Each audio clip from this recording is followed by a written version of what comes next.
Good morning, day 20. Tatakbo na ulit tayo kaya. Let's go. Good morning, Nurse Sai.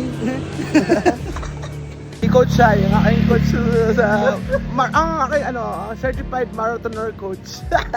Mahirap pala maging marathoner. Hindi ka mahirap. Alam ito, no? Magiging seryoso na ako. Sinasamahan na ako ng kaibigan ko talaga nito. Mag-ano na kami?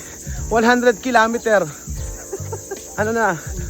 Philippine Ultramarathon na. Magastos daw. Oo. Okay na ako mag-bike. Pinagod ako ngayon May 20. Itong day 20. Nadali ako ni Nurse Sai. Na aking kaibigang marathoner.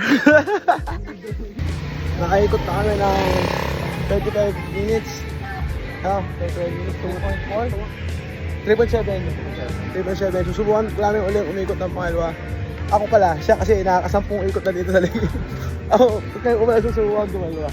Mag-hydrate lang kami. Round 2! Fight! Naka 5K na ako. Yes! Oh, 5K! Hindi ko na kaya tumakbo. Ilan na tayo? Kasi 7K na ang taon namin. Ang goal ko lang ngayong araw na to ay 5K lang. Kasi 7K na. Wala. Napasabay ako sa kaibigan ko malakas. Natatapos na ngayon day 20. Kita-kits tayo bukas para sa day 21. Peace out!